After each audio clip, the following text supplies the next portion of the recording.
नमस्कार छात्रों, कैसे हैं आप सब। आशा करती हूँ सभी स्वस्थ और सुरक्षित होंगे। छात्रों, जैसा आपको पता है कि कल मैंने बताया था आपको कि अब हमारा रिवीजन सेशन स्टार्ट हो चुका है, हमारा यूनिट का सिलेबस ओवर हो चुका है। तो कल मैंने आपको रिवीजन सीरीज़ के अंतर्गत पाठ दुख का अधिकार की रिवीजन करवाई थी। तो आज उसी श्रृंखला को आगे बढ़ाते हुए मैं आपको काव्य खंड के पाठ 1 रैदास की रिवीजन करवाने जा रही हूँ। छात्रों, जैसे ये पाठ मैंने आपको पहले भी पढ़ाया था, तो जिसमें मैंने आपको बताया था कि रैदास को हम रविदास के नाम से भी जानते हैं। रैदास को हम रविदास के नाम से भी जानते हैं। रैदास हमारे उस समय के कवि हैं जिस समय हमारे समाज में निम्न जाति को बहुत ही बुरी दृष्टि से देखा जाता था। समाज में पूरी तरह से जाति भेदभाव चलता था। उच्च वर्ग का यह मानना था कि निम्न जाति का जन्म ही केवल उनकी सेवा के लिए हुआ है। ऐसे में रैदास का समाज में सम्मान पाना एक बहुत बड़ी ख्याति थी और रैदास जी इसका सारा श्रेय अपने प्रभु श्री राम को देते हैं। इसलिए जो रैदास थे उन्होंने अपने सारे काव्य भाग में अधिकतर अपने प्रभु का ही गुणगान किया है। तो आइए आज हम इनके प्रथम पद का अध्ययन करते हैं, यानी पुनरावृत्ति करते हैं। प्रथम पद में रैदास जी ने जैसे साफ साफ कहा है कि अब कैसे छूटे राम नाम रट लागी, यानी रैदास के जो भक्त जो रैदास थे वो प्रभु श्री राम के भक्त थे। उनके जो ईश्वर थे वो राम जी थे। जो रैदास जी हैं वो कहते हैं कि मुझे अब ये आदत कैसे छूटेगी, मुझे ईश्वर का नाम लेने की ये रट लग गई है। रैदास अपने प्रभु को विभिन्न विशेषणों के द्वारा बताते हैं। प्रभु को विशेषणों का नाम देते हुए अपनी भक्ति का गुणगान करते हैं, यानी अपनी भक्ति को वो असरदार बनाने के लिए विशेषणों का प्रयोग करते हैं। अब रैदास जी कहते हैं कि प्रभु तुम चंदन हो, मैं पानी हूँ। बेटा, चंदन एक फ्रेग्रेंस वुड होती है जिसको पानी के साथ मिला के घिसा जाए तो पानी से भी खुशबू आने लगती है। रैदास जी कहते हैं प्रभु तुम चंदन, मैं पानी हूँ, और उस चंदन के पानी जब दोनों मिक्स होते हैं, दोनों मिलते हैं, तो उसकी जो सुगंध है, बास यानी सुगंध मेरे अंग अंग में समा गई है, यानी मेरे पूरे बॉडी पार्ट्स में केवल राम का ही नाम समाया है। प्रभु जी तुम घन बन हम मोरा। जिस तरह से मोर जब आकाश में बादल छाते हैं तो मोर नाचने लगता है खुशी से बादल को देख के कि अब वर्षा आएगी।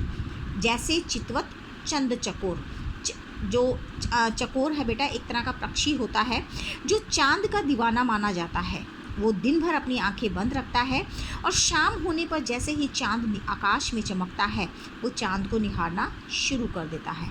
तो यहाँ पर रैदास ने मोर और चकोर का उदाहरण देते हुए कहा है कि जिस तरह से मोर बारिश के बादलों को देखकर, आकाश में बादलों को देखकर और चांद को देखकर चकोर प्रसन्न हो उठता है, उसी तरह से मेरा मन भी तुम्हें देखकर प्रसन्न हो उठता है। प्रभु जी तुम दीपक हम बाती, जाकी ज्योत बरे दिन राती। अब रैदास जी कहते हैं कि प्रभु तुम मेरे लिए दीपक हो और मैं बाती हूँ। दीपक और बाती दोनों का ही जो साथ है वो घनिष्ठ माना जाता है। दोनों ही एक दूसरे के बिना अधूरे हैं। अगर हमारे पास दीपक है तो बिना बाती के वो जलेगा नहीं, अगर बाती है तो बिना दीपक के किसी काम की नहीं है। तो प्रभु जी तुम दीपक हम बाती। रैदास कहते हैं जिस तरह से ज्योत की जो बाती होती है वो दिन रात बढ़ती है, उसी तरह से मेरी भक्ति से आपका जो नाम है वो दिन रात पूरे विश्व में, पूरे संसार में फैल रहा है।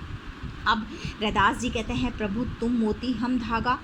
अब मोती और धागे का संबंध भी यहाँ पर देखिए किस तरह से रैदास ने स्वयं को धागा कहा है। धागा एक साधारण सा होता है, लेकिन जब वो मोती के साथ पिरोया जाता है तो उस धागे की कीमत भी बढ़ जाती है। इसीलिए रैदास जी कहते हैं कि मैं एक साधारण सा तुच्छ धागा हूँ और तुम मोती के समान हो। मोती बहुत कीमती होता है बच्चों। तो कहते हैं कि जब मैं साधारण सा धागा तुम मोती से मिला तो मेरी भी कीमत इस संसार में बढ़ गई। जैसे सोना मिलत सुहागा।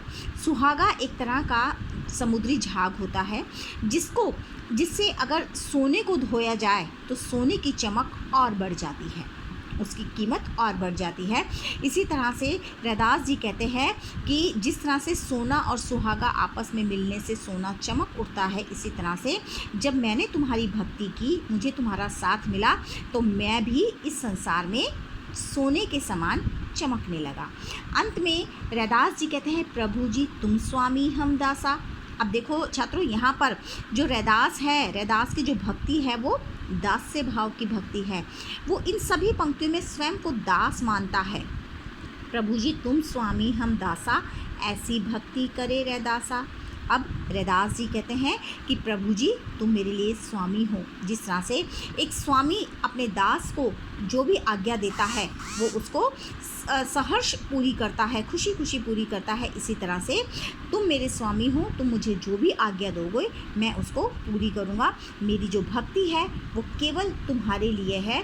मैं इस संसार में केवल तुम्हारा नाम लेने के लिए ही पैदा हुआ हूँ। अब दूसरे पद में जो रैदास जी हैं वो अपनी पहले पद में उन्होंने अपनी जो ईश्वर हैं उनको विभिन्न नामों से पुकारा, विभिन्न अलंकारों से पुकारा। नामों से नहीं बेटा, अलंकारों से, विभिन्न अलंकारों को उन्होंने विशेषण बनाते हुए अपने प्रभु को पुकारा। अब दूसरे पद में रैदास जी अपने प्रभु को विभिन्न नामों से पुकार रहे हैं और प्रभु के विषय में कहते हैं कि जो मेरा प्रभु है, इस संसार में मेरा प्रभु ऐसा है वो कुछ भी कर सकता है।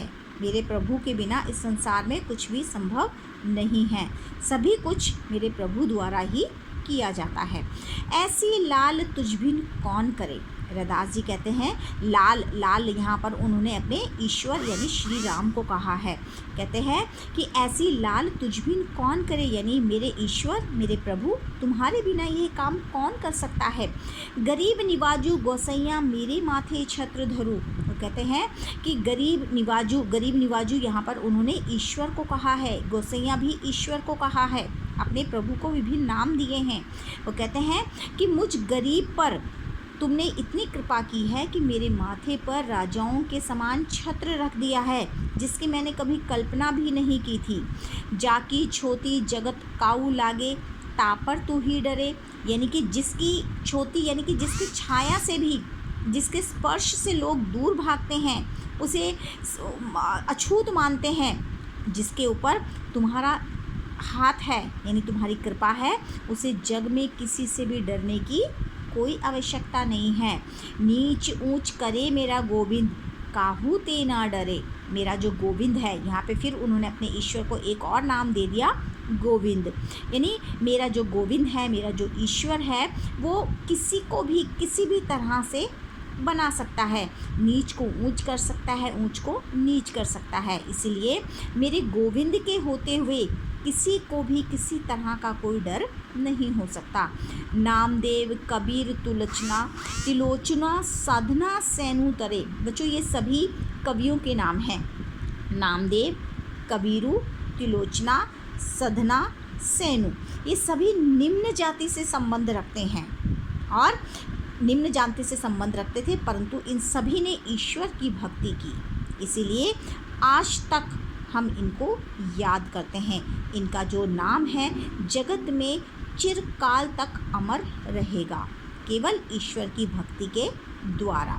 तो रैदास जी कहते हैं नामदेव कबीर तुलोचना सधना सैनु तरे, यानी ये सभी ईश्वर के भक्ति के द्वारा ही तरे यानी सफल हुए हैं। कहे रविदासु सुनहो रे संतु, हरि जाते सभी सरे।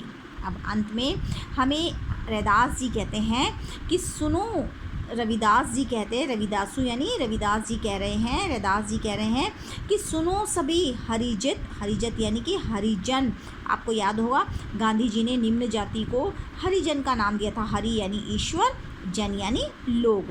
तो रैदास भी कहते हैं कि सभी हरिजन सुनो, अगर तुम सभी ईश्वर का नाम लोगे तो तुम सभी इस संसार में तर जाओगे, तुम्हें इस संसार में किसी से डरने की आवश्यकता नहीं होगी। छात्रों, उम्मीद करती हूँ ये दोनों पद आपको अच्छे से समझ आ गए होंगे और हमारी पुनरावृत्ति की इस श्रृंखला में आज हमारी कक्षा यहीं पर समाप्त होती है। धन्यवाद।